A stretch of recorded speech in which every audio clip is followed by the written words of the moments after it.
नमस्कार किसान दोस्तों, स्वागत है आपका हमारे YouTube चैनल में। मैं हूं धीरेन्द्र और आप देख रहे हैं DK गार्डन YouTube चैनल। किसान दोस्तों, आज इस वीडियो के माध्यम से हम बात करने वाले हैं प्याज की खेती के बारे में। पूरी डिटेल से जानकारी देंगे कि प्याज की रोपाई आपको कैसे करनी चाहिए, कौन सी विधि आपके लिए बेस्ट रहेगी, बीज उपचार, खरपतवारनाशी यानी खरपतवारनाशी कौन सी प्रयोग करनी चाहिए, कैसे खरपतवारों को आप नियंत्रित कर सकते हैं, उर्वरक प्रबंधन के बारे में पूरी डिटेल से चर्चा करने वाले हैं। प्याज में सबसे ज़रूरी जो खाद होती है वो पोटेशियम और फास्फोरस होती है। प्याज को अधिक मात्रा में पोटास की आवश्यकता होती है। किसान दोस्तों, सबसे पहले आपको अपनी मिट्टी का मृदा परीक्षण करा लेना चाहिए ताकि आपको पता चले कि हमारी जो मिट्टी है उसमें कौन कौन से पोषक तत्वों की कमी है। इसके बाद जब खेत की तैयारी आप कर रहे हो तो 10 से 12 टन गोबर की खाद जरूर मिलाएं, जो कि आपको करीब 1 माह पहले ही ये कार्य कर लेना है। 1 एकड़ में 10 से 12 टन गोबर की खाद डालने से आपकी जो पैदावार है वो भी काफ़ी अच्छी होगी। इसके बाद बात आती है नाइट्रोजन यानी यूरिया की। यूरिया आपको 40 से 50 किलोग्राम रखनी है, फास्फोरस आपको 45 किलोग्राम रखनी है और पोटेशियम की बात की जाए तो 20 से 25 किलोग्राम 1 एकड़ में आपको रखनी है। सल्फर करीब 15 से 16 किलोग्राम देनी चाहिए और जिंक 4 किलोग्राम आपको देनी चाहिए। किसान दोस्तों, ये जो रासायनिक उर्वरकें हैं कुछ इस तरह से आप दे सकते हैं, लेकिन जो बेसल डोज होता है, जो देने का तरीका होता है वो भी आपको आना चाहिए। कौन सी विधि से आपको लगाना चाहिए, कैसे आप पैदावार अच्छी ले सकते हैं, बीज उपचार कितना ज़रूरी होता है, कौन सी खरपतवारनाशी का प्रयोग करना चाहिए या खरपतवार नियंत्रित करने के अन्य कौन से तरीके हैं, ये भी आपको जानना चाहिए। इसके बाद आपको करना चाहिए जो उर्वरकें हैं उनको देने का सही तरीका भी पता होना चाहिए। तो चलिए दोस्तों, हम बात करते हैं कि आप कौन सी विधियों से इसको लगा सकते हैं, कैसे अधिक पैदावार ले सकते हैं। सबसे पहले खेत की अच्छी तैयारी करें, खेत को समतल बनाएं, खेत समतल हो और जल निकास की उचित व्यवस्था होनी चाहिए। जिस खेत में आप प्याज की खेती करने वाले हों वहाँ पर पानी निकास की अच्छी व्यवस्था होनी चाहिए। छोटी छोटी क्यारियाँ आपको बनानी है, मिट्टी को भुरभुरा बना लेना है और सबसे ज़रूरी काम यही है कि पानी निकास की उचित व्यवस्था बना लें, या फिर आप जो कूड़ विधि से प्याज की खेती की जाती है उसको भी अपना सकते हैं।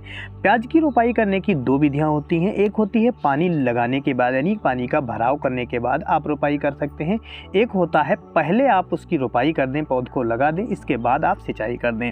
जैसा कि किसान दोस्तों अभी हमने आपको बताया कि खेत की तैयारी के वक्त आपको कंपोस्ट, गोबर की खाद या वर्मी कंपोस्ट खाद जो आपको मिल जाए तो 3 से 4 ट्राली प्रति एकड़ के हिसाब से अगर आप डालेंगे तब आपकी जो उर्वरकें देनी होंगी उनकी क्षमता आपको कम देनी पड़ेगी, उनकी मात्रा कम हो जाएगी, जिससे लागत भी आपकी अच्छी हो जाएगी, लागत कम से कम आपकी लगेगी। अब बात करते हैं, अगर आप रासायनिक उर्वरकें देना चाहते हैं, आप गोबर की खाद कम मात्रा में दे पाएँ या बिल्कुल नहीं दे पाए हैं, तो जो खेत की तैयारी के समय आपको उर्वरकें देनी होंगी वो कैसे देनी होंगी। अगर आप NPK ले रहे हैं तो NPK आपको 40 से 50 किलोग्राम 1 एकड़ के साथ में ले रखनी है और आपको 10 किलोग्राम पोटेशियम या 15 किलोग्राम पोटेशियम आपको रखनी है। 10 से 15 किलोग्राम पोटेशियम और 50 से 60 किलोग्राम NPK।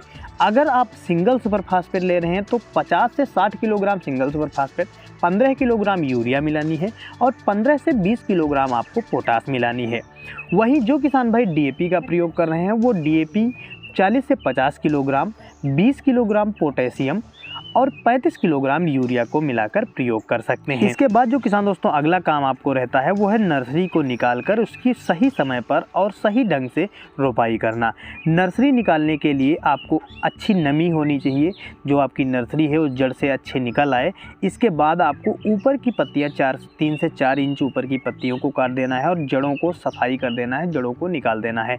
लेकिन अगर आपकी फसल में रोगों का खतरा है या कीट आपकी नर्सरी में दिखाई दे रहे थे, कुछ फंगस के रोग थे, तो इससे पहले जब आप रोपाई करने जा रहे हो 4 दिन पहले उसमें फंगीसाइड और कीटनाशक का स्प्रे कर दें और सिंचाई कर दें, ताकि जो हमारी फसल में, जो हमारी नर्सरी में कीट और रोग थे वहाँ पर नष्ट हो जाएं, वो ट्रांसप्लांट आगे ना हो पाएँ। नहीं तो आगे चलकर वो हमारी फसल में भी ट्रांसप्लांटिंग हो जाएंगे, साथ में चले जाएंगे, जिससे हमारी फसल को भी काफ़ी ज़्यादा नुकसान होगा।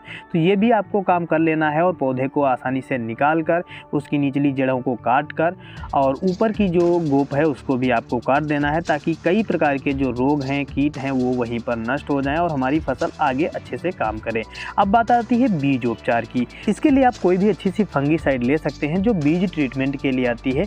इसको आप कुछ पानी में घोल तैयार कर लें और बाद में जो आपकी नर्सरी है इसकी जड़ों को आपको 15 मिनट तक डुबो कर रखना है, जिससे आपका जो पौधा है वो शोधित हो जाएगा और उसमें जो फंगस की बीमारियां हैं, रोग हैं, वो लगने की संभावना भी कम हो जाएगी।